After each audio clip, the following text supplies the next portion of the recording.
A partir de agora, na Rádio Rio de Janeiro, ensinamentos de Paulo de Tarso, com Berenice Lima. Olá, amigos, dando continuidade no último capítulo do livro Paulo e Estevão, que esse programa tem o título Ensinamentos de Paulo, para que cada um de nós perceba todas as vivências e experiências de Saulo nessa transformação para Paulo. E se ele conseguiu, qualquer um de nós consegue, porque o que motivou o Saulo justamente a se modificar foi a potência da alma chamada vontade. Ele decidiu. E aí nós precisamos fazer esse esforço. E é interessante que muitas vezes nós nos acostumamos falando assim, eu não consigo emagrecer, eu não consigo parar de fumar, eu não consigo parar de beber, eu não consigo parar de ser fofoqueiro, e a gente vai se estabelecendo nessa faixa de eu não consigo, quando tudo depende de cada um de nós. Então nós precisamos ter metas de vencer as nossas dificuldades criadas por nós mesmos, porque toda dificuldade de Saulo, todas as dificuldades morais foram criadas por ele mesmo, como nós vamos criando aí as nossas dificuldades. Então, nesse último capítulo, nós estamos no momento que o Nero coloca fogo lá em Roma e tenta achar um culpado, e a própria população sugere que o culpado sejam os cristãos. Então agora começa essa caça aos cristãos. E o Emmanuel fala: a primeira carnificina destinada a distrair o ânimo popular foi levada a efeito em jardins imensos, na parte que permanecer imune da destruição, por entre orgias indecorosas de que participaram a plebe e a grande fração do patriciado que se entregara à dissolução e ao desregramento. A festividade prolongou-se por noites sucessivas, sob a claridade de esplêndida iluminação e o ritmo harmonioso de numerosas orquestras que inundavam o ar de melodias enternecedoras. Ele nos dá aqui uma grande dica, né? A distração em festas onde a desvalorização moral é uma constante, onde a desvalorização do relacionamento, do afeto, do respeito, das questões morais, dos pilares morais são desfeitos. Onde acontece o quê? As orgias, as músicas, mas de uma forma que entorpece a mente. Essas informações é para a gente aprender qual o tipo de festa que nós gostamos, qual o tipo de evento que nós gostamos, os que nos esclarece, os que nos ensina, os que ampliam o nosso conhecimento ou os que nos entorpecem. Fica aí esse grande ensinamento. E ele diz: nos lagos artificiais deslizavam barcos graciosos, artisticamente iluminados. No seio da paisagem, favorecida pelas sombras da noite, que as tochas poderosas não conseguiam afastar de todo, repastava-se a devassidão em jogo franco. Ao lado das expressões festivas, enfileiravam-se do martírio dos pobres condenados. Os cristãos eram entregues ao povo para o castigo, que ele julgasse mais justo. Para isso, com intervalos regulares, os jardins estavam cheios de cruzes, de postes, de açoites e numerosos instrumentos outros de flagelação. Havia guardas imperiais para auxiliarem as atividades punitivas. Em fogueiras preparadas encontravam-se água e azeite fervente, bem como pontas de ferro em brasa para os que desejassem aplicá-las. Os gemidos e o soluço dos desgraçados casavam-se ironicamente com as notas harmoniosas dos alaúdes. Uns expiravam entre lágrimas e preces os apupos do povo, outros entregavam-se estoicamente ao martírio, contemplando o céu alto e estrelado. A linguagem mais forte será pobre para traduzir as dores imensas da grei cristã naqueles dias angustiosos. Não obstante os tormentos inenarráveis, os seguidores fiéis de Jesus revelaram o poder da fé àquela sociedade perversa e decadente, afrontando as torturas que lhes cabiam. Interrogados nos tribunais em momento tão trágico, declaravam abertamente sua confiança em Cristo Jesus, aceitando os sofrimentos com humildade por amor a seu nome. Então, todas essas humilhações morais que os cristãos estavam passando nesse momento, vejo que todos eles estavam certos, decididos com a sua vontade. Mas toda essa vontade, toda essa fé, não estava baseado apenas no sofrimento ali daquele momento, mas era por conta da visão de futuro. Era essa fé de futuro, é esse saber do futuro, é a certeza que somos espíritos imortais, é a certeza que tudo passa. As sensações, os enganos da vida, do corpo, da matéria, são passageiros. O real, a nossa vida real é uma vida espiritual.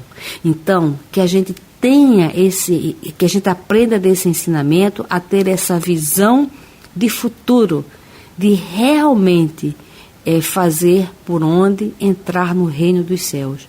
Mas não é um reino fantasioso de harpas, de nuvens e de anjinhos. É um reino concreto, de consciência, que este reino vai estar conosco, onde quer que cada um de nós esteja.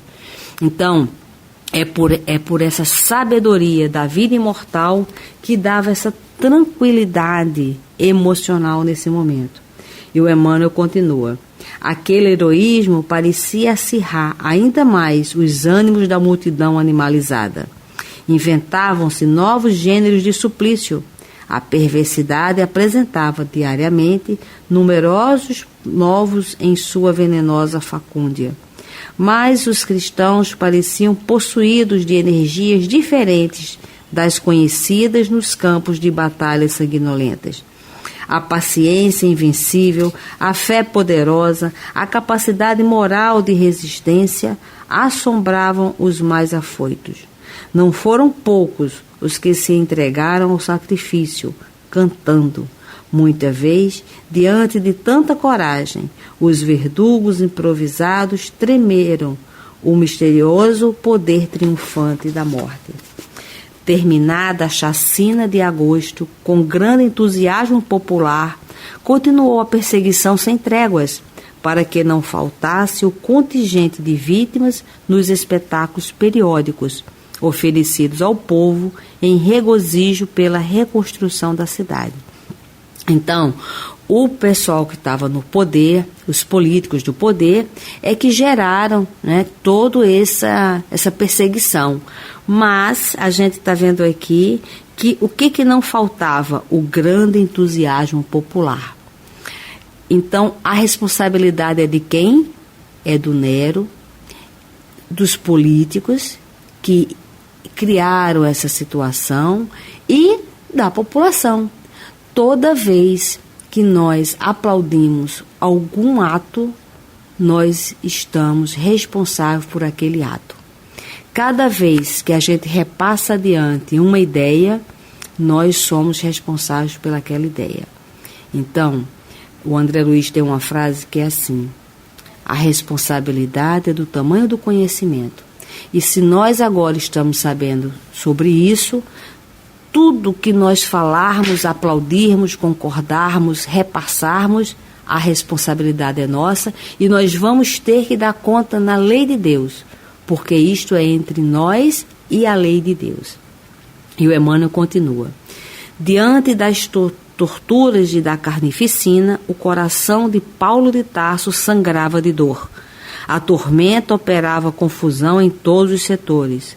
Lembrando que toda essa ideia de perseguição aos cristãos, ela surgiu mesmo com Saulo lá atrás. né? Então ele agora está experimentando a sua própria lei. Os cristãos do Oriente, em sua maioria, trabalhavam por desertar do campo da luta, forçados por circunstâncias imperiosas da vida particular.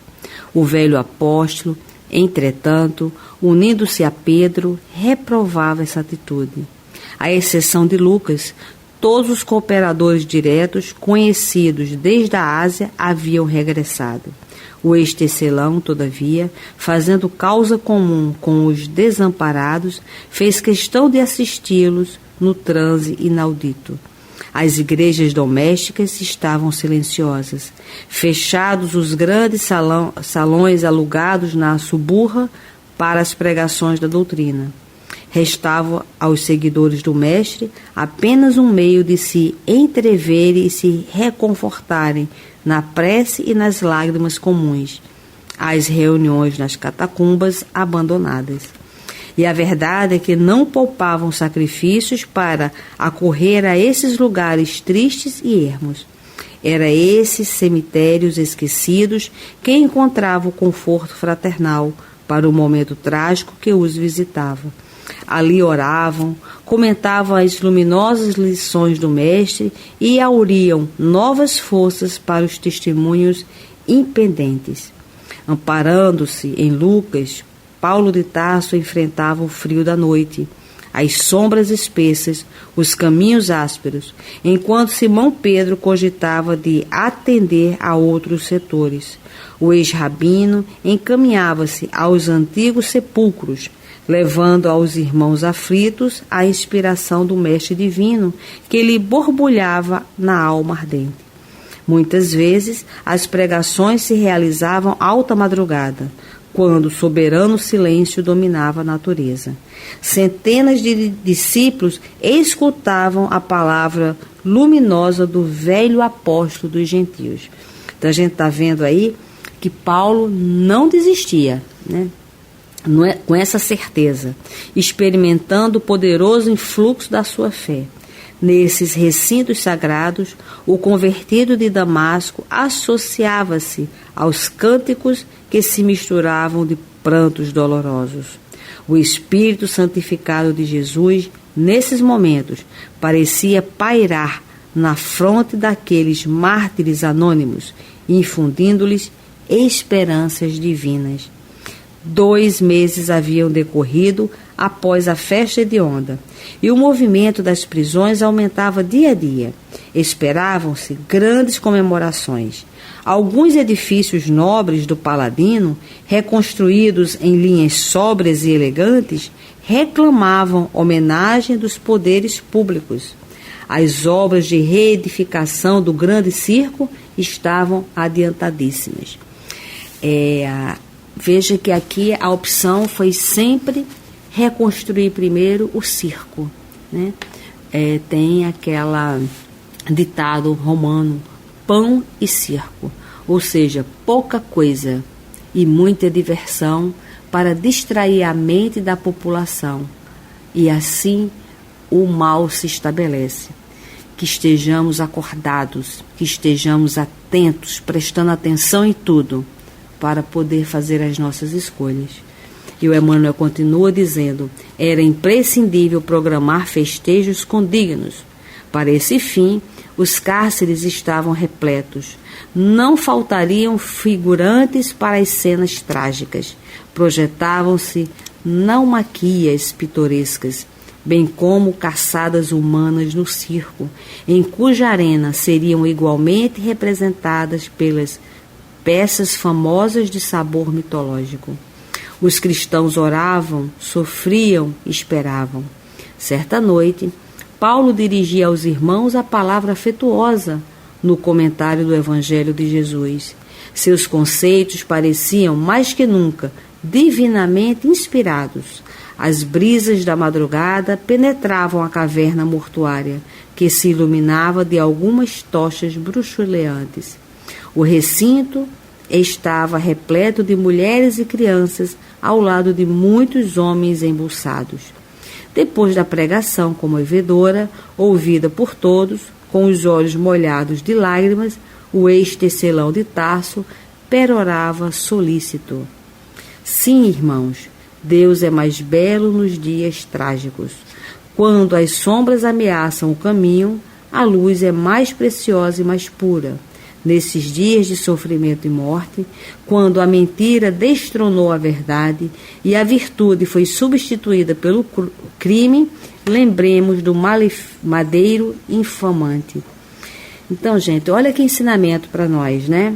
Será que nós estamos vivendo a mentira destronando a verdade e a virtude substituída pelo crime?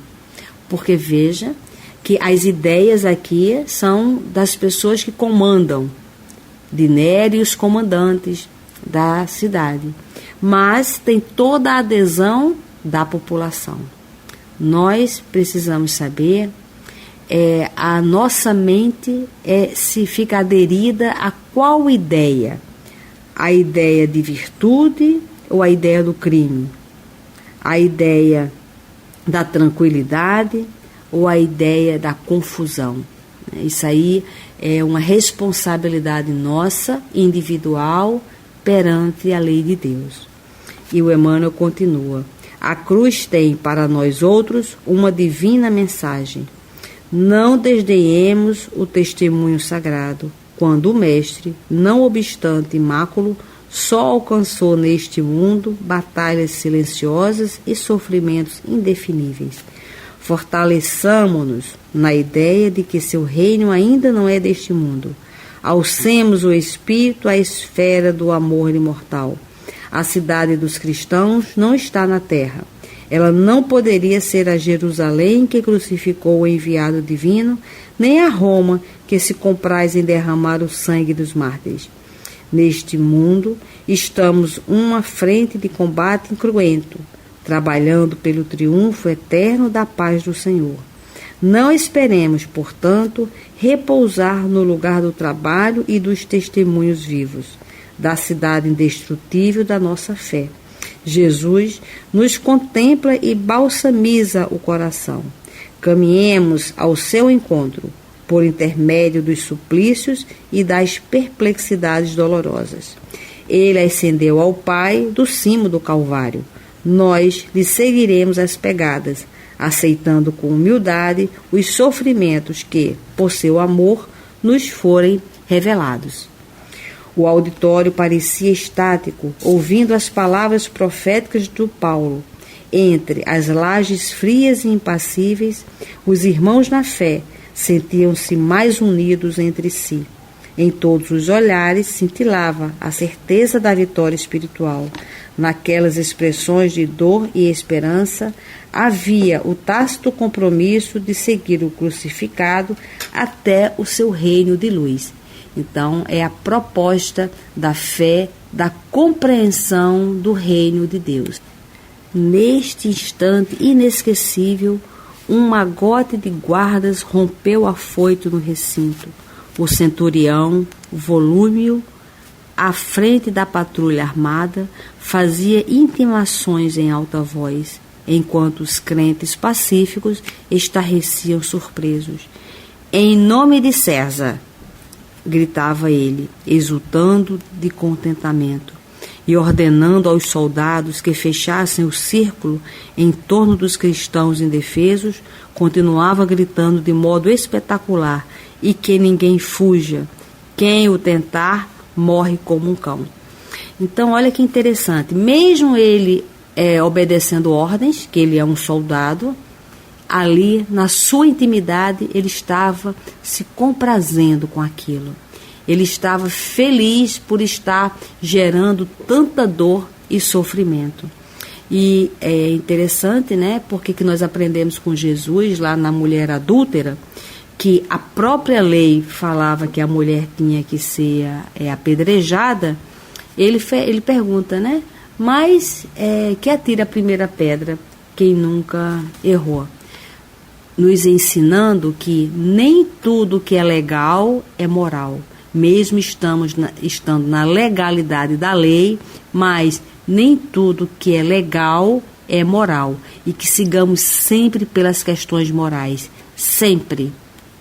apoiando-se a forte cajado, pois nessa noite não tivera a companhia de Lucas. Paulo, ereto, evidenciando sua energia moral, exclamou firmemente: E quem vos disse que fugiríamos? Ignorais, porventura, que os cristãos conhecem o Mestre a quem serve? Sois emissários de um príncipe do mundo, que esses sepulcros esperam, mas nós somos trabalhadores do Salvador magnânimo e imortal. Gente, esse ensinamento aqui é incrível. Será que nós falaríamos sobre isso?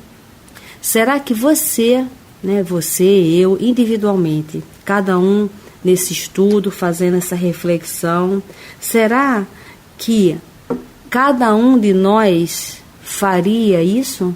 Responderia isso? Não, nós não vamos fugir não, porque nós sabemos sobre Jesus, sobre o magnânimo e imortal. Nós somos imortais. Será que nós teríamos condições de falar sobre isso? E aí o Emmanuel continua. Volúmio fitou surpreso. Quem seria aquele velho cheio de energia e combatividade? Apesar da admiração que lhe inspirava, o centurião manifestou seu desagrado em um sorriso de ironia, medindo o ex-rabino de alto a baixo, com um olhar de profundo desprezo, e falou: atentem bem no que aqui dizem e fazem. E depois de uma gargalhada, dirigiu-se a Paulo com insolência: como ousas afrontar a autoridade de Augusto? Devem existir, de fato, diferenças singulares entre o imperador e o crucificado de Jerusalém. Não sei onde estaria seu poder de salvação para deixar suas vítimas ao abandono, no fundo dos cárceres ou nos postes do martírio. Então, cada um está com a sua visão aqui. Paulo com a visão espiritual da imortalidade, e esse centurião, esse guarda, com a visão material, apenas humana. E a questão do nosso ensinamento é: qual a sua visão perante as dificuldades? É a visão espiritual ou é uma visão material? Estas palavras eram pontilhadas de mordaz ironia, mas o apóstolo respondeu com a mesma nobreza de convicção.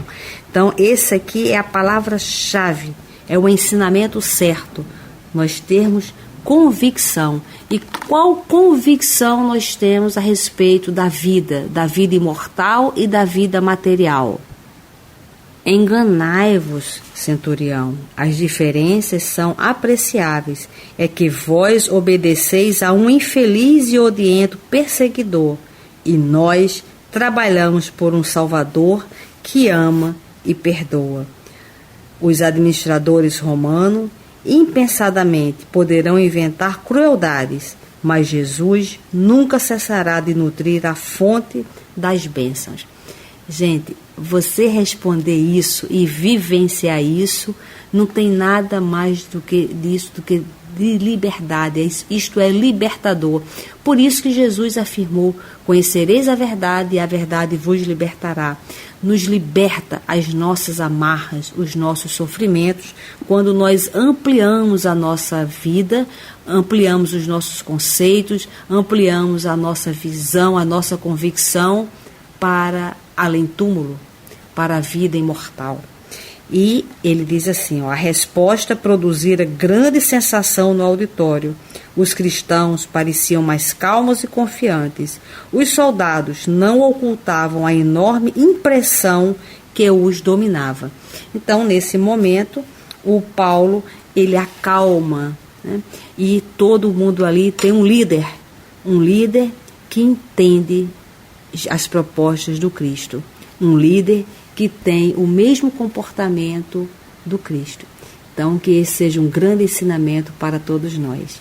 E muita paz. Você ouviu na Rádio Rio de Janeiro Ensinamentos de Paulo de Tarso, com Berenice Lima.